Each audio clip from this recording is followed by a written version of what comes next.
ये ओम का नियम क्या है और इसे कैसे सत्यापित करें, प्रयोग द्वारा ओम का नियम को सत्यापित करेंगे। सबसे पहले पढ़ेंगे ओम का नियम है क्या, ओम का नियम होता क्या है।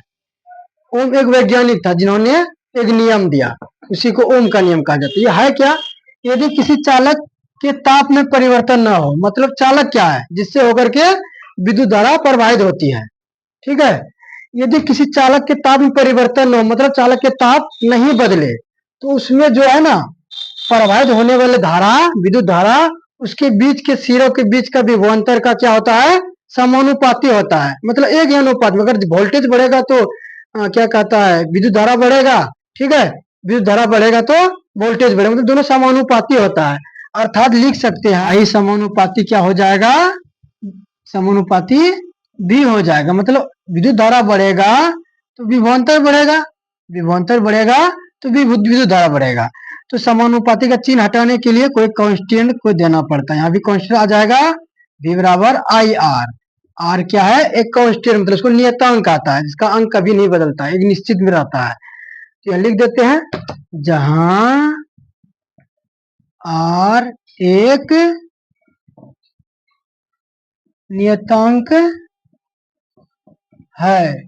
ठीक है, जहां आर एक नियतांक है, जिसे चालक का क्या कहते हैं, आर को, जिसे चालक का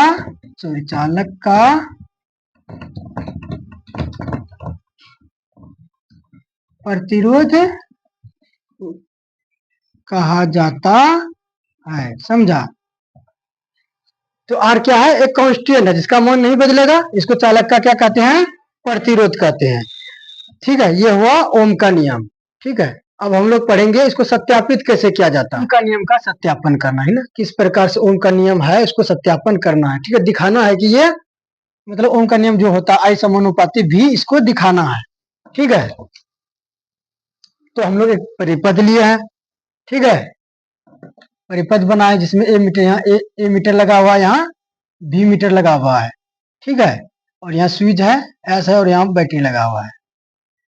स्विच एस को दबाएंगे तो पूरा परिपथ में धारा क्या होगा, प्रवाहित होगा। और ए मीटर किसको मापता है, पता होना चाहिए, ए मीटर विद्युत धारा को मापता है।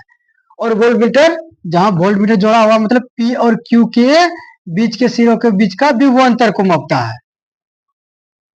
तो ए मीटर किसको मापता है, विद्युत धारा को, और वोल्ट मीटर विभवांतर को मापता है।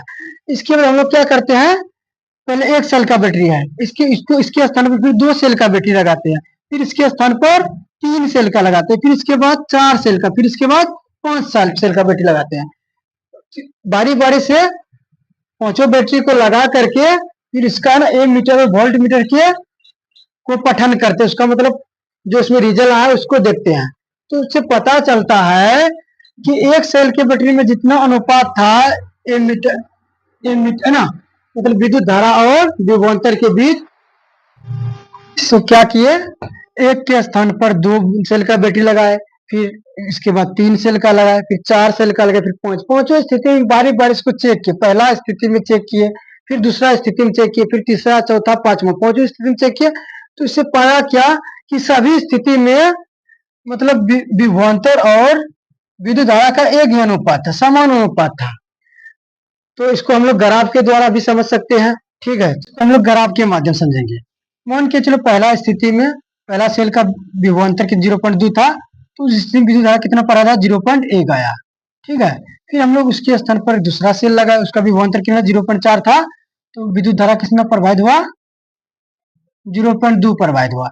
फिर तीसरा सेल लगा 0.6 वोल्ट का, उसमें विद्युत धारा 0.3 प्रवाहित हुआ। फिर चौथा लगाए, उसमें 0.4 प्रवाहित हुआ। फिर पांचवा लगाए, उसमें 0.5 प्रवाहित हुआ।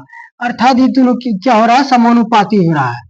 ठीक है, तो ओम महोदय जो नियम दिया उसमें ये लिखा हुआ है कि किस तरह ओम का सत्यापन है। ठीक है, हो गया, आशा करते समझ में आ जाता होगा।